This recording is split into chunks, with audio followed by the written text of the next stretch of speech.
Hey guys and welcome back, this is Vivek and you are watching my YouTube channel. तो भाई चालू करते हैं, वापस आते हैं अपने टॉपिक पे। और जिसके लिए टॉपिक है वो किसके लिए, बीकॉम और बीए प्रोग्राम वालों के लिए सीरीज बन रही है। सीरीज का नाम क्या है, प्रिंसिपल ऑफ मैक्रो इकोनॉमिक्स। कौन सी सीरीज है, प्रिंसिपल ऑफ मैक्रो इकोनॉमिक्स वाली। तो अब हम सीखने वाले हैं प्रिंसिपल ऑफ मैक्रो इकोनॉमिक्स, लेकिन इसका चैप्टर नंबर 4 करेंगे, क्योंकि हम 3 चैप्टर जो है वो पहले से बना चुके हैं। अगर आपने नहीं देखा तो डिस्क्रिप्शन में प्लेलिस्ट का पूरा लिंक है, आप जाकर देख सकते हैं आराम से। ठीक है जी, हाँ जी।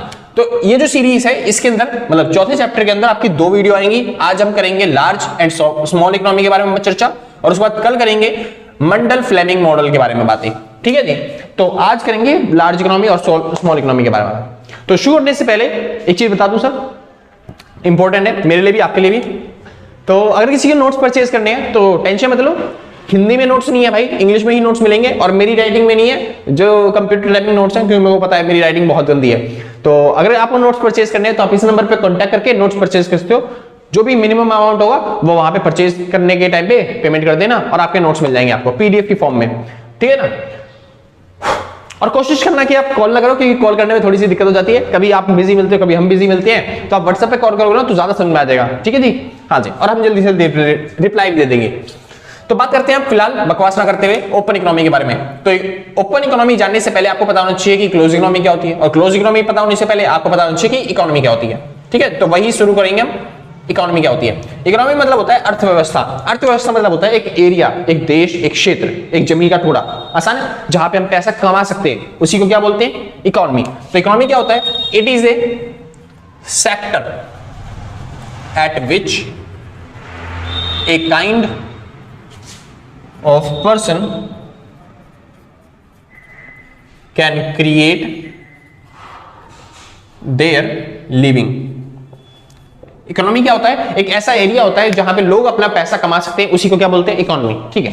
और जो इकोनॉमी होती है वो कितने तरह की होती है पता है, हाँ जी, इकोनॉमी होती है 3 तरह की। हाँ, वो प्राइवेट सेक्टर, गवर्नमेंट सेक्टर और मिक्स इकोनॉमी वाली नहीं कह रहा। इकोनॉमी होती है 3 तरह की, एक 2 सेक्टर इकोनॉमी, एक 3 सेक्टर इकोनॉमी, और एक होती है 4 सेक्टर इकोनॉमी। याद है, ठीक। तो जो 2 सेक्टर इकोनॉमी होती है उसमें कितने सेक्टर होते हैं, इसमें बस 2 सेक्टर होते हैं। 3 सेक्टर में 3 सेक्टर होते हैं, और 4 सेक्टर में 4 सेक्टर होते हैं। आसान है, ठीक। तो 2 सेक्टर में क्या क्या होता है, एक होता है हाउस होल्ड, एक होता है फर्म। 3 सेक्टर में हाउस होल्ड और फर्म तो होते ही हैं, लेकिन यहाँ पे गवर्नमेंट एक्सपेंडिचर भी आ जाता है। याद है, हाँ जी, गवर्नमेंट भी आती है ना। 4 सेक्टर इकोनॉमी में, 4 सेक्टर इकोनॉमी बेसिकली हम विदेशों से भी ट्रांजैक्शन करने लग जाते हैं, यानी कि यहाँ पे हाउस होल्ड भी होता है, फर्म भी होती है, और गवर्नमेंट भी होती है, और एब्रॉड भी होता है। आसान है। इसी वजह से इन दोनों को तो बोलते हैं हम क्लोज इकोनॉमी। क्या बोलते हैं, क्लोज इकोनॉमी।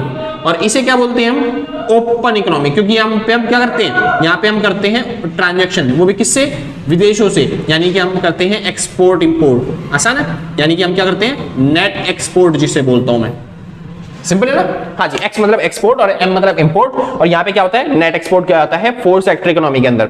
तो बात करते हैं अब यहाँ पे डिमांड क्या होती है। आपने सुना है एडी, एडी मतलब एग्रीगेट डिमांड। तो यहाँ पे डिमांड कैसे होती है, तो अगर बात करी जाए 2 सेक्टर इकोनॉमी की, तो वहां पे एडी का फॉर्मूला क्या बनेगा, एडी के अंदर डिमांड जोड़ी जाती है। तो हाउस होल्ड क्या डिमांड करता है, हाउस होल्ड खाली कंजम्पशन करता है, और फर्म क्या करती है, इन्वेस्टमेंट। तो बस इन दोनों को जोड़ देना है, आपका बन गया 2 सेक्टर इकोनॉमी का फॉर्मूला। बात करें अगर 3 सेक्टर की, तो वहां पे एडी का फॉर्मूला क्या होता है, 3 सेक्टर में 3 सेक्टर है। तो हाउस होल्ड क्या करता है, बताया था भी, कंजम्पशन। फर्म क्या करती है, इन्वेस्टमेंट, और जी मतलब गवर्नमेंट, गवर्नमेंट क्या करती है, गवर्नमेंट एक्सपेंडिचर। तो बस इन तीनों को जोड़ देना है, तो आपका एडी का फॉर्मूला बन गया। वहीं पे बात करी जाए अगर 4 सेक्टर इकोनॉमी की, क्योंकि ये दोनों क्या थे, ये दोनों क्लोज इकोनॉमी थी, लेकिन अगर बात करी जाए 4 सेक्टर की, तो एडी का फॉर्मूला क्या बनता है, एडी का फॉर्मूला बनता है C + I + G। क्योंकि ये 3 चीजें तो हैं, लेकिन ये क्या हो गया, एब्रॉड। एब्रॉड मतलब एक्सपोर्ट माइनस इंपोर्ट। तो आपको जोड़ना है क्या, एक्सपोर्ट माइनस में इंपोर्ट। इतना सिंपल। वो कह रहे हैं भैया ये थोड़ा सा समझ में नहीं आया, यहाँ पे आपके 2 वैल्यू की लिख दी, एक्सपोर्ट माइनस में इंपोर्ट की लिखा, ये थोड़ा सा समझा दो बस एक बार, समझाते हैं, समझिए भैया। ये जो कंजम्पशन हमने लिया, मान लो हम इस देश में रह रहे हैं जहां पे हम विदेशों से ट्रांजैक्शन नहीं करते, उस देश में रह रहे हैं, यानी क्लोज इकोनॉमी है एक तरह से, वहां पे कंजम्पशन होता है, इन्वेस्टमेंट होती है, और गवर्नमेंट एक्सपेंडिचर करती है। ठीक है, इसके अलावा कुछ ट्रांजैक्शन नहीं होते देश में। तो समझिए ध्यान से, मेन क्या समझाना चाह रहा हूं। मैंने बोला कंजम्पशन होता है देश के अंदर, तो कंजम्पशन अगर क्लोज इकोनॉमी है तो कंजम्पशन बस एक ही होगा, अपने देश के अंदर खर्चा किया जाएगा। आसान है, क्योंकि हम विदेशों में खर्चा कर नहीं सकते।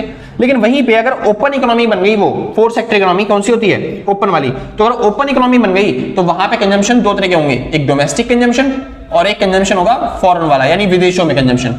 आसान है, ठीक है। सेम इसी तरीके से इन्वेस्टमेंट, अगर क्लोज इकोनॉमी है तो इन्वेस्टमेंट केवल देश के अंदर करी जाएगी, यानी कि डोमेस्टिक इन्वेस्टमेंट। लेकिन अगर ओपन इकोनॉमी है तो इन्वेस्टमेंट देश के अंदर भी हो सकती है और इन्वेस्टमेंट फॉरेन कंट्री में भी कर सकते हैं। अगर बात करी जाए गवर्नमेंट एक्सपेंडिचर की, तो गवर्नमेंट एक्सपेंडिचर क्लोज इकोनॉमी में खाली गवर्नमेंट एक्सपेंडिचर डोमेस्टिक अपने देश के अंदर ही होगा, लेकिन अगर ओपन इकोनॉमी है तो वहां पे गवर्नमेंट एक्सपेंडिचर विदेशों में भी कर सकती है। आसान था, ठीक। तो यहां से अगर हमको निकालना है भैया, क्या निकालें, चलो निकाल लेते एक बार। ये डोमेस्टिक वाला ही निकालना है, अगर हमें डोमेस्टिक वाली वैल्यू निकालनी है, जैसे कि ये सारी चीजें प्लस है, क्या हो जाएंगी माइनस। यानी कि अगर डोमेस्टिक कंजम्पशन निकालना हो तो वो कैसे निकलता है, वो निकलता है कंजम्पशन माइनस में फॉरेन कंजम्पशन। ऐसे ही इन्वेस्टमेंट निकालना हो डोमेस्टिक वाला को, वो कैसे निकलेगा, इन्वेस्टमेंट माइनस में इन्वेस्टमेंट फॉरेन की। और गवर्नमेंट एक्सपेंडिचर निकालना हो डोमेस्टिक वाला तो गवर्नमेंट माइनस में गवर्नमेंट एक्सपेंडिचर माइनस में गवर्नमेंट फॉरेन वाली। सिंपल है, इस तरीके से निकलेगा क्या, डोमेस्टिक चीजें। सिंपल इतना। चलो फिर वापस पुट करते हैं किसके अंदर, हाँ जी इस फॉर्मूले के अंदर, यानी कि जो डोमेस्टिक एडी का फॉर्मूला था उसके अंदर। समझो एडी का फॉर्मूला क्या होता है, सी प्लस में आई प्लस में जी। सिंपल था ना, फॉर्मूला यही था, इतना ही था ना, ठीक भाई। चालू करते हैं, समझो ध्यान से। सी मतलब कंजम्पशन। अच्छा, ये जो एडी का फॉर्मूला था ये था कौन सा, 3 सेक्टर इकोनॉमी वाला, यानी कि जहां पे हमारी इकोनॉमी क्या थी, क्लोज थी। क्या थी, क्लोज। अरे क्या लिखते हैं, ये जो फॉर्मूला था ये 3 सेक्टर इकोनॉमी वाला था, यानी कि यहां पे हमारी इकोनॉमी क्या थी, क्लोज इकोनॉमी थी। अब हम यहां से बनाने जा रहे हैं ओपन इकोनॉमी वाला फॉर्मूला, यानी कि अब हमारी इकोनॉमी क्या होने वाली है, ओपन होने वाली है। सिंपल है ना, ठीक। अच्छा, तो 3 सेक्टर इकोनॉमी में क्लोज इकोनॉमी थी, यानी कि ये जो कंजम्पशन होगा एक्चुअल में कंजम्पशन क्या होगा, कंजम्पशन डोमेस्टिक वाला, इन्वेस्टमेंट डोमेस्टिक वाला और ये भी डोमेस्टिक वाला। सिंपल है ना, ठीक। लेकिन अब हम ओपन इकोनॉमी में जाने वाले हैं। ओपन इकोनॉमी का मतलब क्या होगा, ओपन इकोनॉमी का मतलब है ये जो कंजम्पशन ये वाला है ना, ये हमें निकालना वो ये किस में चेंज हो जाएगा, डोमेस्टिक कंजम्पशन और फॉरेन कंजम्पशन दोनों में। सिंपल है। तो डोमेस्टिक वाला कंजम्पशन कैसे निकलता है, ये निकलता हुआ कंजम्पशन में से हमने माइनस किया होगा कंजम्पशन फॉरेन वाला। सिंपल है, सिंपल है इस तरीके से। आईडी, आईडी मतलब इन्वेस्टमेंट, तो इन्वेस्टमेंट कैसे निकली होगी, आई माइनस में आई एफ। सिंपल। और जी कैसे निकला होगा, जी निकला होगा जी माइनस में जी एफ। सिंपल है। अब हमने जोड़ दिया आई जी मतलब सी आई जी को अलग और इसको अलग कर लेते हैं एक बार। तो यहाँ पे क्या बन गया, ये बन गया सी जमा में आई जमा में जी, और माइनस में ये बन गया सी कंजम्पशन फॉरेन वाला, इन्वेस्टमेंट फॉरेन वाली, सॉरी माइनस में ना, हाँ जी माइनस में गवर्नमेंट फॉरेन वाली। सिंपल है।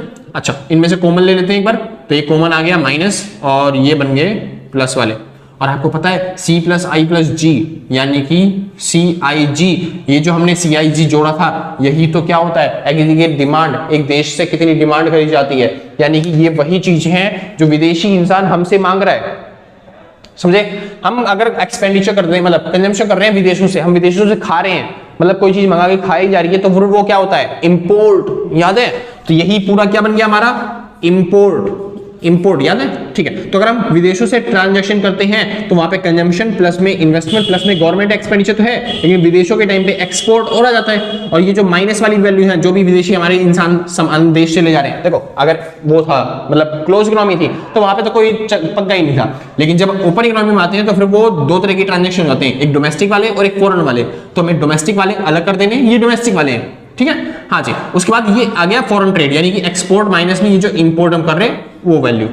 सिंपल है। ये बन जाती है हमारी एडी, वो भी कौन से सेक्टर में, 4 सेक्टर में। आसान है, क्योंकि हमने यहाँ पे क्या लिख दिया, एक्सपोर्ट और इंपोर्ट की वैल्यू निकाल दी। कोई दिक्कत नहीं ना, ठीक। हाँ, आगे चलते हैं भाई। फिलहाल अब आपको पता होना चाहिए कि y is equal to C plus I plus G होता है क्लोज इकोनॉमी में। y equal to C plus I plus G. छोड़ो, बेसिकली सिंपल तरीके से समझाता हूं, जैसे मैंने समझा रखा है, बुक के तरीके से नहीं समझाएंगे, ठीक है। हाँ जी। अच्छा, वापस आते हैं टॉपिक पे एक बार। तो मैंने बताया था आपको दो तरह की इकोनॉमी होती है, एक होती है क्लोज इकोनॉमी, एक होती है ओपन इकोनॉमी। तो दोनों में अगर डिफरेंस पूछे तो क्या डिफरेंस लिख के आओगे आप आराम से, यार 3rd ईयर में आ चुके हो, बना दोगे आराम से। तो क्लोज इकोनॉमी में 2 सेक्टर और 3 सेक्टर वर्क करते हैं, ओपन इकोनॉमी में 4 सेक्टर वर्क होता है, ठीक है। दूसरा डिफरेंस, यहाँ पे फॉरेन ट्रांजैक्शन नहीं होते, फॉरेन ट्रांजैक्शन नहीं होते, लेकिन यहां पे विदेशों से ट्रांजैक्शंस होते हैं। आसान है। तो यहाँ पे हम विदेशों से ट्रांजैक्शन कर सकते हैं, कोई दिक्कत नहीं। ठीक, इसके एलिमेंट्स केवल क्या होते हैं, कंजम्पशन, इन्वेस्टमेंट और गवर्नमेंट एक्सपेंडिचर। इसके एलिमेंट्स क्या होते हैं, कंजम्पशन प्लस में इन्वेस्टमेंट प्लस में गवर्नमेंट एक्सपेंडिचर प्लस में एक्सपोर्ट माइनस में इंपोर्ट। तो ये इसके ट्रांजैक्शन है ओपन इकोनॉमी के। तो अब बात करते हैं, थोड़ा सा डिफरेंस और सीखते हैं किसके बारे में। अब जो ओपन इकोनॉमी होती है वो दो तरह की होती है, एक होती है लार्ज ओपन इकोनॉमी और एक होती है स्मॉल ओपन इकोनॉमी। जो आज सीखने वाले हैं ये रहा टॉपिक, लार्ज ओपन इकोनॉमी और स्मॉल इकोनॉमी ओपन इकोनॉमी। मान लो एक देश है जहां पे हम विदेशों से ट्रांजैक्शन करते हैं और ट्रांजैक्शन सक्सेसफुल भी हो रही है, ठीक है, हमारा देश तरक्की कर रहा है अच्छे तरीके से। तो जो देश मतलब विदेशों से ट्रांजैक्शन हो रही है ना, तो ऐसे देश वाले तो बहुत सारे, मतलब आज के टाइम पे अगर बात करी जाए ना, पूरी दुनिया में क्लोज इकोनॉमी ना के बराबर है। ऐसी कोई इकोनॉमी जो विदेशों से ट्रांजैक्शन नहीं करती वो ना के बराबर है, ठीक है। मतलब कि मुश्किल से हद मार के ढूंढने निकलोगे ना तो फिर एक या दो निकलेंगी, उससे अलावा कहीं नहीं मिलेगी, ठीक है, क्लोज इकोनॉमी। तो ज्यादातर सारी इकोनॉमी क्या बन चुकी है, ओपन इकोनॉमी बन चुकी है। बस ये है कि कुछ इकोनॉमी क्या है, स्मॉल है, छोटी है, और कुछ इकोनॉमी क्या है, बड़ी है। जैसे इंडिया, अमेरिका, चाइना, पाकिस्तान, ऐसी इकोनॉमी क्या है, ये बड़ी इकोनॉमी है। और कुछ छोटी छोटी इकोनॉमी है जो कि मेरे को नाम याद नहीं है, बाद में मिलेगा तो बता दूंगा, ठीक है भाई। हाँ जी, छोटे छोटे देश है कुछ। तो भाई तो दो तरह की इकोनॉमी, एक लार्ज इकोनॉमी और एक स्मॉल इकोनॉमी। अब इनमें डिफरेंस कहां पे आता है समझो। लार्ज इकोनॉमी और स्मॉल इकोनॉमी में डिफरेंस क्या है, जो लार्ज इकोनॉमी होती है ना वहां पे जो मेन डिफरेंस यही है, सबसे इंपॉर्टेंट जो समझाना है टॉपिक के अंदर पूरे। तो लार्ज इकोनॉमी जो होती है ना, वहां पे जो भी इंटरेस्ट रेट होता है ना, जैसे अगर आप इन्वेस्टमेंट करने जाते हो तो फिर उस पर कुछ इंटरेस्ट रेट होता है ना, अगर आप बैंक में पैसा जमा करवाते हो तो उस पर कुछ इंटरेस्ट रेट होता है ना, ठीक। तो वहां पे जो इंटरेस्ट रेट होता है ना लार्ज इकोनॉमी का, वो इंटरेस्ट रेट अगर बढ़ता है तो पूरी दुनिया पे इफेक्ट पड़ता है, समझ में। जैसे आपने अभी न्यूज सुनी होगी कि आरबीआई ने रेपो रेट बढ़ा दिया या फिर रिवर्स रेपो रेट कम कर दिया। तो ऐसी न्यूज से ना विदेशी मार्केट के साथ साथ हमारे देश की मार्केट भी क्या होती है, इफेक्ट होती है, क्योंकि वो जो है वो लार्ज इकोनॉमी है, सिंपल है। तो लार्ज इकोनॉमी में अगर इंटरेस्ट रेट में कोई इंपैक्ट पड़ता है तो फिर उससे हमारी जो देश है उसकी इकोनॉमी भी इफेक्ट होती है, ठीक है ऐसे। लेकिन अगर स्मॉल इकोनॉमी की बात करी जाए, छोटे देश जो होते हैं, स्मॉल इकोनॉमी जो होती है, वहां पे कोई इंटरेस्ट रेट में इफेक्ट पड़ता है या फिर कोई चेंजेस होते हैं तो उससे हमारे देश पे, इंडिया पे कोई फर्क ही नहीं पड़ेगा, मतलब बाकी देशों पे कोई फर्क नहीं पड़ता। तो स्मॉल इकोनॉमी में इतने चेंजेस, मतलब किसी भी इंटरेस्ट रेट में चेंज होने की वजह से किसी दूसरी इकोनॉमी में कोई फर्क नहीं पड़ता। लार्ज इकोनॉमी में कोई इंटरेस्ट रेट हल्का सा भी चेंज हो जाता है तो बाकी इकोनॉमी में बहुत ज्यादा फर्क पड़ता है, सिंपल है ना। बस ये मेन जो डिफरेंस था वो ये था। इसके अलावा तुम बहुत सारे डिफरेंस अपनी तरफ से बना सकते हो। जैसे लार्ज इकोनॉमी में अगर इन्वेस्टमेंट करते हो तो फिर किसी को कोई फर्क नहीं पड़ता, क्योंकि वहां पे पहले से इन्वेस्टमेंट बहुत ज्यादा है। स्मॉल इकोनॉमी में अगर आप इन्वेस्टमेंट करना चाहते हो तो फिर वहां की गवर्नमेंट आपको अप्रिशिएट करेगी, क्योंकि उनको डेवलप करना है अपने आप को, तो इसलिए इन्वेस्टमेंट की ज्यादा वैल्यू मानी जाती है उस जगह पे। तो बाकी ऐसे ऐसे डिफरेंस आप आराम से देख लोगे, गूगल पे आपको मिल जाएंगे, ठीक है। मेन जो टॉपिक है वो सीखते हैं आगे। आपको पता है हमें सीखना है इक्विलिब्रियम के बारे में, है ना। इक्विलिब्रियम क्या होता है, इक्विलिब्रियम एक पोजीशन होती है जहां पे एडी और एएस बराबर होते हैं और एस इज इक्वल टू आई होता है। इतना पता था ना आपको, ठीक। ये चीज पहले बता चुका हूं मैं, एडी और एएस बराबर होते हैं और एस इज इक्वल टू आई होता है। जैसे कि ये होता है आपका एग्रीगेट डिमांड और ये होता है, सॉरी, ये होता है आपका एग्रीगेट सप्लाई और ये होता है आपका एग्रीगेट डिमांड, ठीक है। तो जहां पे ये दोनों एक दूसरे को इंटरसेक्ट करते हैं, जहां पे एडी बराबर होता है एएस के, उसी को क्या बोलते हैं, इक्विलिब्रियम। और वहीं पे मैंने सिखाया था एस और आई वाला भी, यानी कि ये होती है हमारी इन्वेस्टमेंट और ये होते हैं हमारी सेविंग। तो जहां पे ये दोनों भी बराबर है, सेविंग और इन्वेस्टमेंट, वहीं पे क्या होता है, इक्विलिब्रियम। सिंपल था ना। चलो फिर आगे चलते हैं। एक सेकंड भाई देख लूं, दिख रहा है, चलो फिर दिख रहा है। हाँ, थोड़ा सा चेंजेस करते हैं और सीखते हैं कि एक देश पे अगर इंटरेस्ट रेट पे कोई इफेक्ट पड़ता है तो उससे दूसरे देश पे इंटरेस्ट, मतलब दूसरे देश की इन्वेस्टमेंट पे या फिर इक्विलिब्रियम पे क्या इफेक्ट पड़ेगा। ओह, आपके लिए लिखने भाई पॉज करके वापस ले लेना रे।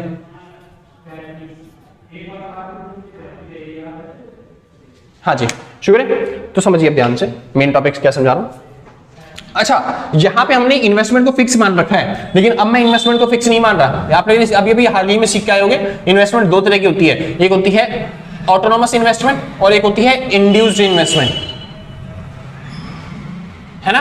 तो मैं ये वाली इन्वेस्टमेंट आगे चलूंगा, इंड्यूस्ड इन्वेस्टमेंट, लेकिन इसका डायग्राम थोड़ा सा अलग बनेगा। ये जो इन्वेस्टमेंट थी वो इनकम के साथ रिलेशन दिखाती थी, यानी इन्वेस्टमेंट और इनकम का रिलेशन था। लेकिन अब जो मैं इन्वेस्टमेंट मानूंगा वो इंटरेस्ट रेट के साथ, यहां पे दिखाऊंगा मैं इंटरेस्ट रेट और यहां पे मैं दिखाऊंगा इनकम को, किसको, सॉरी, यहां पे मैं दिखाऊंगा इन्वेस्टमेंट को, ठीक है। तो इन्वेस्टमेंट और इनकम, इंटरेस्ट रेट का क्या चक्कर होता है, सुनिए। अगर मेरे को इंटरेस्ट रेट कोई ज्यादा मिलता है, यानी कि कहीं पे मैं बोल रहा हूं मैं ही मतलब इंटरेस्ट रेट क्या होता है, जैसे अगर मैं बैंक में इन्वेस्टमेंट करता हूं तो बैंक वाले इंटरेस्ट रेट चार्ज करते हैं, ठीक है ना भाई, ठीक। वैसे ही सिंपल इंटरेस्ट रेट है, यानी अगर कहीं पे इंटरेस्ट मतलब आप इन्वेस्ट करते हो तो फिर वहां पे आपको कितना इंटरेस्ट रेट चार्ज किया जाएगा वो बताया जाएगा, ठीक है भाई। हाँ जी, तो समझिए इनमें नेगेटिव रिलेशन होता है। कहीं पे अगर इंटरेस्ट रेट ज्यादा होता है ना तो मैं इन्वेस्टमेंट अपनी कम करता हूं, और कहीं पे अगर इंटरेस्ट रेट कम होता है तो मैं इन्वेस्टमेंट क्या कर रहा हूं, कम, सॉरी ज्यादा, ठीक है। अब ये इंटरेस्ट रेट कौन सा है, इंटरेस्ट रेट वो नहीं है कि मैं कितना कमा पा रहा हूं, कि हम जैसे आपने बैंक में इंटरेस्ट 1 लाख रुपए जमा कर दिए तो उस पर आप 10% ब्याज कमा रहे हो, वो वाला इंटरेस्ट रेट नहीं, वो अलग है। मैं बात कर रहा हूं रेपो रेट या फिर रिवर्स रेपो रेट की, समझे। ये इंटरेस्ट रेट वो इंटरेस्ट होते हैं जो बैंक वाले चार्ज करते हैं, किससे, कमर्शियल बैंक से, समझे, इस इंटरेस्ट रेट की। जैसे कि आपने न्यूज सुना होगा, जब बैंक वाले इंटरेस्ट रेट बढ़ा देते हैं या फिर जो आरबीआई है वो इंटरेस्ट रेट बढ़ा देती है, यानी बैंक वाले क्या करते हैं, मतलब आरबीआई बोलती है हमको बहुत सारा पैसा चाहिए, तो जब बैंक वाले इंटरेस्ट रेट बढ़ा देते हैं, यानी कि बैंक वाले मतलब आरबीआई जब इंटरेस्ट रेट बढ़ाती है तो आरबीआई को पैसा चाहिए, इसलिए वो इंटरेस्ट रेट बढ़ा रही है। तो इंटरेस्ट रेट बढ़ाने से तो हमारी जो इन्वेस्टमेंट है वो किसके पास चली जा रही है, आरबीआई के पास। तो मैं इन्वेस्टमेंट करने की नहीं सोचूंगा देश में, समझ में आया, कोई दिक्कत नहीं है। जैसे हमारे देश में कोई आरबीआई है तो आरबीआई बोलती है बैंक वालों से, कमर्शियल बैंक से, कमर्शियल बैंक आप इन्वेस्टमेंट करना चाहते हो, नहीं, हमारे देश में पहले से बहुत पैसा है, अगर आप इन्वेस्टमेंट के लिए किसी को पैसा दोगे तो हमारे देश में सर्कुलर फ्लो क्या हो जाएगा, बढ़ जाएगा। इस वजह से हम रेपो रेट को, सॉरी, हम रिवर्स रेपो रेट को बढ़ा रहे हैं, यानी कि इंटरेस्ट रेट को क्या कर रहे हैं, बढ़ा रहे हैं। और इंटरेस्ट रेट बढ़ाना मतलब क्या होगा, इंटरेस्ट रेट से मतलब कि गवर्नमेंट क्या करती है, ज्यादा पैसा मेरे को चाहिए, ज्यादा पैसा मेरे को चाहिए, जितने भी आपके पास पैसे हैं उस पर इंटरेस्ट रेट, मतलब आरबीआई ने आपका पैसा जितना भी रखा हुआ उस पर इंटरेस्ट रेट ज्यादा लगेगा।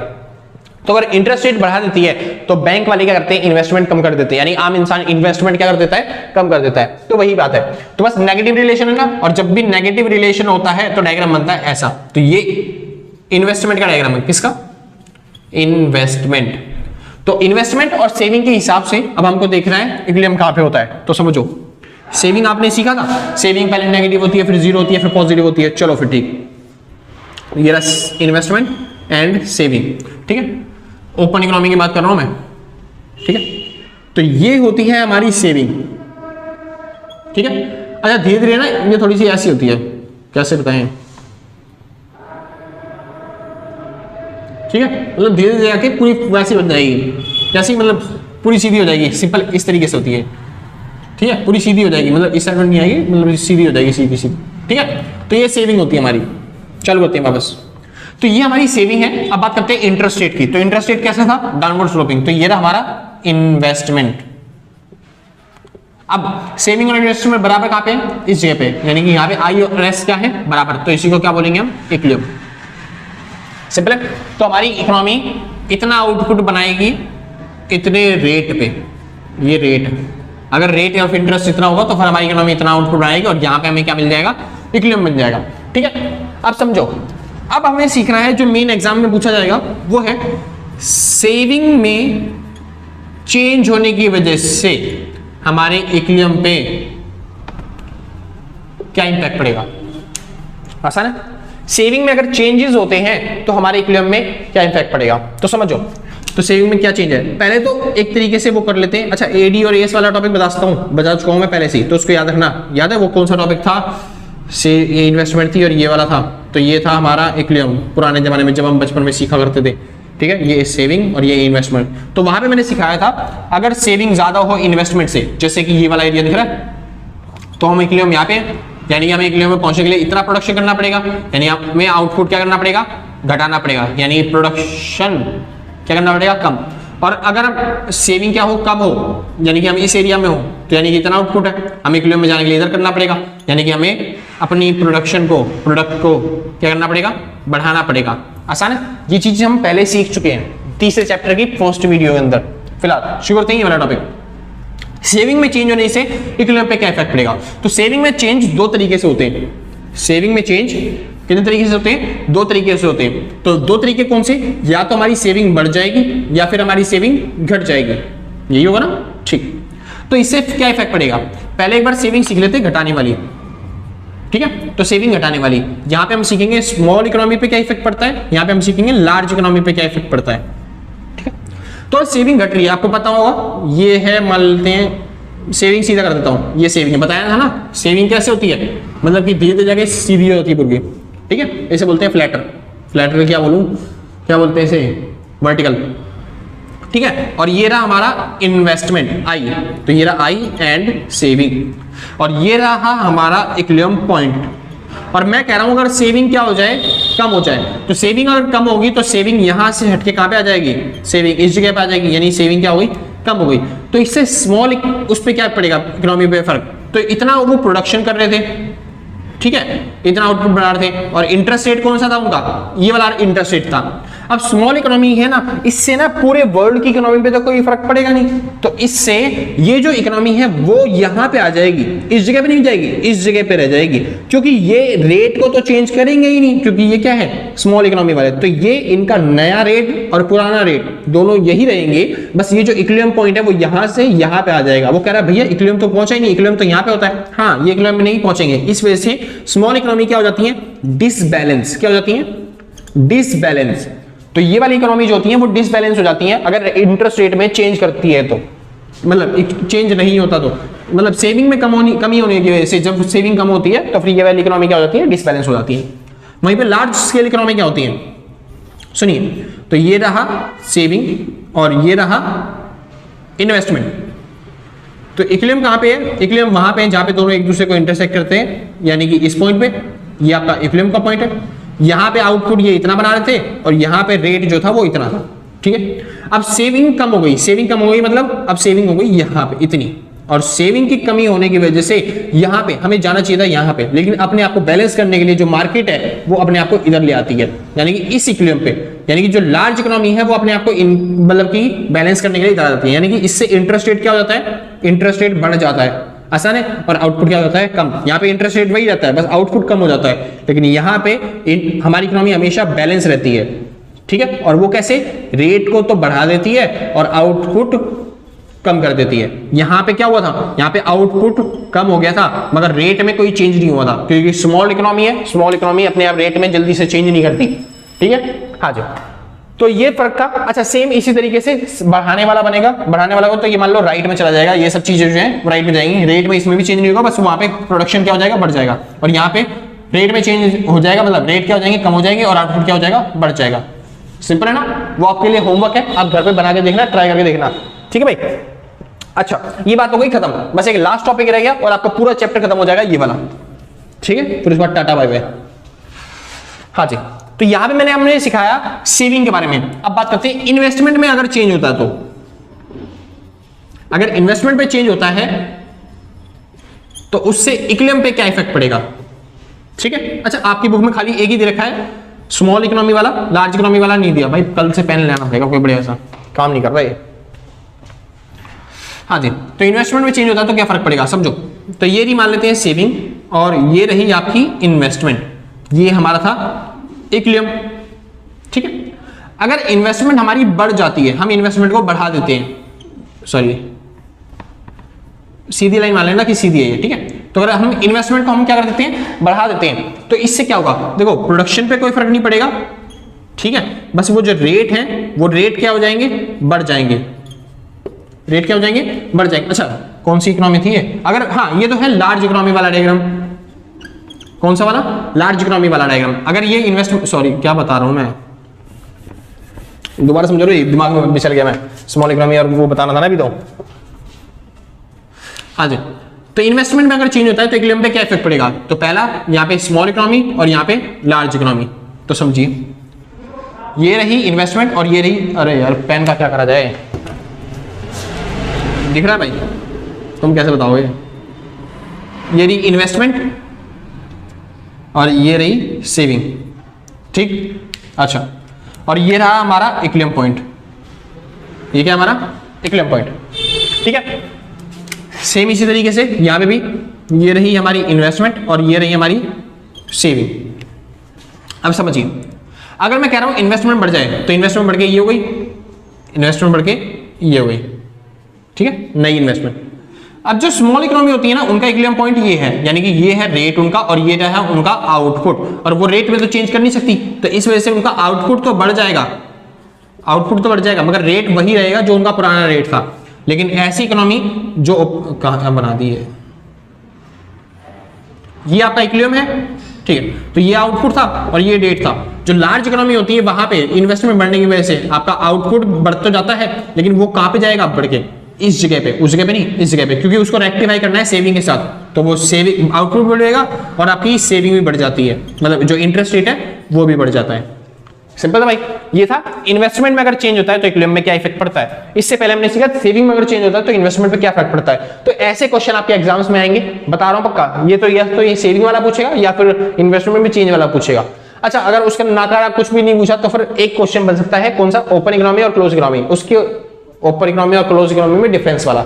अगर वो भी नहीं पूछा तो स्मॉल इकोनॉमी और लार्ज इकोनॉमी में डिफरेंस पूछ सकता है। तो इस चैप्टर से बस आपके 4 क्वेश्चन बन सकते हैं, इन्वेस्टमेंट में चेंज, सेविंग में चेंज, ओपन इकोनॉमी और क्लोज इकोनॉमी में डिफरेंस, या फिर लार्ज इकोनॉमी और स्मॉल इकोनॉमी में डिफरेंस। इसके अलावा इस चैप्टर में से ज्यादा कुछ नहीं बनेगा, ठीक है भाई। तो यहां पे खत्म होता है पूरा चैप्टर। अब आगे कल करेंगे भाई कौन सा, मंडल फ्लेमिंग मॉडल के बारे में, छोटा सा चैप्टर है, वो भी खत्म करते हैं फटाफट से। तो कल आएगी उसकी वीडियो। तो आज के लिए बस इतना ही, मिलते हैं कल सेम टाइम सेम अगले दिन, और टाटा बाय बाय। अच्छा हाँ, एक सेकंड, वेट। अगर वीडियो अच्छी लग रही हो तो लाइक शेयर सब्सक्राइब कर देना, समझ में आया। और अगर आपने पहले से कर रखा है तो सच बता रहा हूं भाई साहब, सच बता रहा हूं, बुरा मत मानना, सच बता रहा हूं। अगर आपने पहले से लाइक शेयर सब्सक्राइब कर रखा है ना, दिल से थैंक यू है, कलेजों से, गुर्दों से, फेफड़ों से, शरीर के अंग से थैंक यू है। और जिन्होंने नहीं किया बाद में कर दिया, आराम तक कोई आफत नहीं आ रही है। हम भी यहीं पे, आप भी यहीं पे, मिलते हैं आपके एग्जाम के बाद, ठीक है भाई। हाँ जी, तो आज के बस नहीं, मिलते हैं कल सेम टाइम सेम अगले दिन, और टाटा बाय बाय।